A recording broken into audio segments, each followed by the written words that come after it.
alike. This is Almighty reporting to you about the history of the Chicago Bears and its historical significance.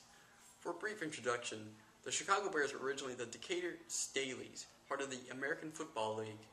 But in 1921, George Halas, the founder, owner, and coach of the Bears, relocated the team to Chicago, where they played their home games at Wrigley Field until 1970. Now let's find out more about Bears history. So George, I thought you were supposed to be dead right now. I've come back.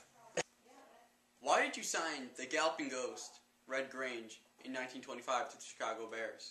I thought he was the best player out there at the time.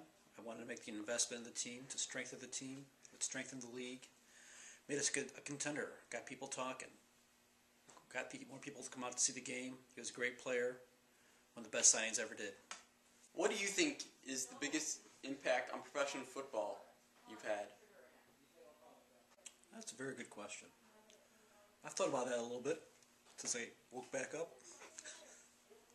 And I think one thing is in the city of Chicago, bringing the Bears here, making it the team of Chicago, the impact on the local culture here is truly mind-blowing when I look at where we started out so many years ago. But more importantly is the NFL's impact on the whole country.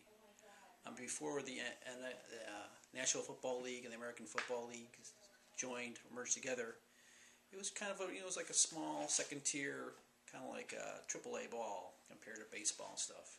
But football now has surpassed baseball as the biggest spectator sport in the country. It drives TV ratings. It drives pop culture. It's like always a topic of conversation. The Super Bowl itself is the most watched event on TV each year. It's the highest commercials and stuff. I mean, it speaks volumes to how popular the sport has become over the years. And hopefully it'll continue to be a positive impact on the culture for our young players and for our young fans and for all our fans going forward. Well, we thank you for stopping by, and good luck. Why, thank you.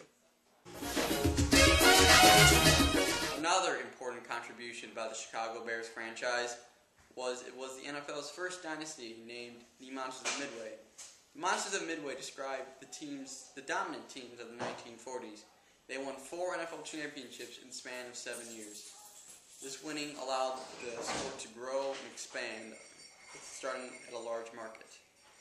Now let's take a look at some of the plays the Monsters of Midway had.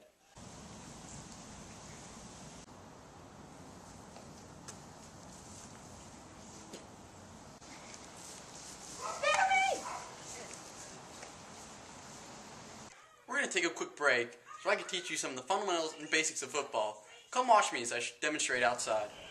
Blue 42! Blue 42, set hike!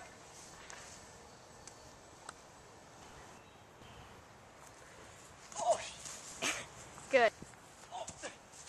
You suck. This is my house! Chicago Bears were most famous for the T formation. We won the 1943 NFL championship because of that. 73-0, largest margin of victory in a championship game ever. We also have 8 Hall of Famers, which includes Sweetness, Walter Payton, Dick Butkus, and we also have the best jerseys in sports. I gotta do this for the team. I want to be a champion, and I want to win the Super Bowl, and I want to go to The Disney. Chicago Bears are the most influential NFL franchise. They helped to build up the league in 1925 when George Halas signed Red Grange to the Bears. This legitimized the league. They were also the NFL's first dynasty in the 1940s. They were nicknamed the Monsters of Midway.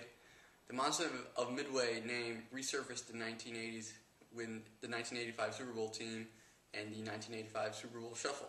This all made them famous and set precedents for athletes in the future. For this report, this is Almighty saying peace out.